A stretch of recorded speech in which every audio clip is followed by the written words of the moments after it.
Bonjour à tous et à toutes. Merci de me rejoindre dans cette nouvelle vidéo qui concerne les élèves de la cinquième année primaire,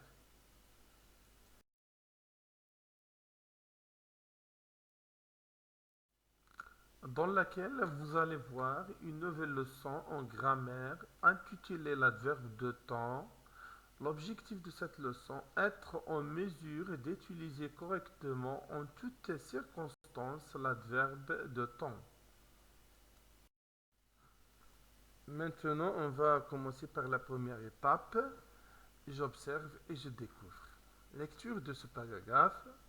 Hier, les enfants sont allés au cirque, ils ont bien ri. Le clown parlait souvent à ceux qui étaient au premier rang. Parfois, il pleurait, mais tout à coup, il se mettait à amuser son public. Finalement, on a pris des photos avec lui. On les fixera plus tard dans l'album de classe. Deuxième lecture. Hier, les enfants sont allés au cirque. Ils ont bien ri. Le clown parlait souvent à ceux qui étaient au premier rang. Parfois, il pleurait, mais tout à coup, il se mettait à amuser son public. Finalement, on a pris des photos avec lui. On les fixera plus tard dans l'album de classe.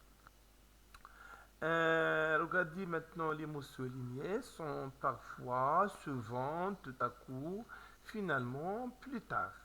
Donc, la première question, quel est le rôle de chaque mot souligné dans la phrase? Donc, ces mots donnent des informations supplémentaires à la phrase. La deuxième question, qu'est-ce qu'elle exprime? Ils expriment le temps. Et la dernière phrase, est-ce qu'il change? Donc on remarque que soit avec le singulier ou bien avec le pluriel masculin ou bien féminin, ces mots ne changent pas. Donc on peut dire que ces mots sont invariables. Passons maintenant à la deuxième partie. Je manipule et je réfléchis. La question.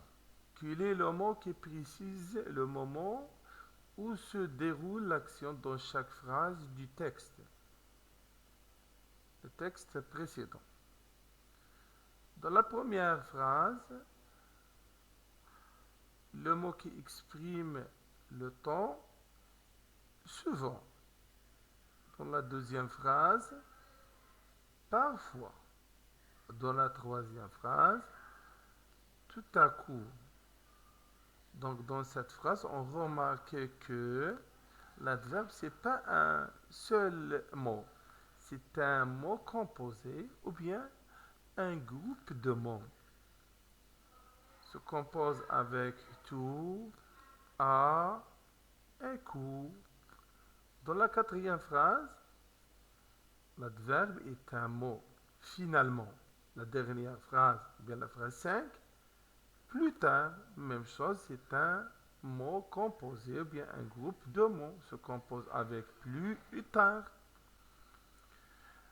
Dans la deuxième question, toujours dans la même étape, donne d'autres mots qui précisent le temps dans des phrases. On commence toujours par notre texte. Il y a un autre mot qui exprime le temps hier. Donc, on peut former cet mot dans une phrase. Hier, j'ai voyagé avec mon ami à Casa. C'est un exemple.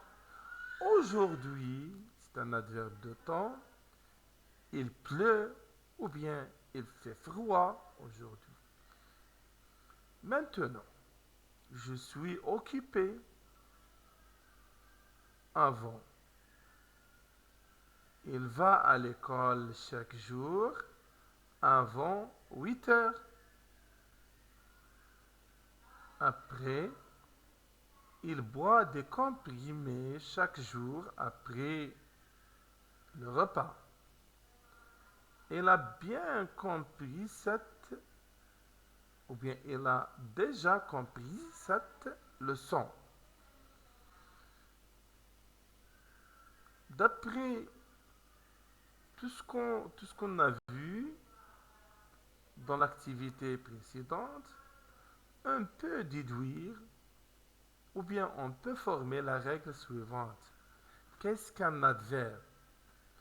L'adverbe de temps est un mot, comme maintenant est un mot hier, hein, etc. Ou bien un groupe de mots, comme tout à coup ou bien plus tard. Ces adverbes sont invariés, soit avec le féminin singulier ou bien le masculin pluriel. Ces mots restent invariables. Ils ne changent plus. Qu'on ajoute pour préciser le temps. Il y a des exemples comme alors, maintenant, avant, après, demain, aujourd'hui. Donc il y a plusieurs mots qui expriment le temps, etc. Maintenant, la dernière phase d'évaluation et de consolidation. Construis une phrase avec chacun des adverbes de temps suivants. Alors, maintenant, avant, après, demain, aujourd'hui, hier, autrefois, bientôt, déjà, depuis, ensuite, enfin, parfois, puis et quand. Donc, la vidéo est terminée. J'espère que vous avez bien compris cette leçon. À bientôt. Au revoir.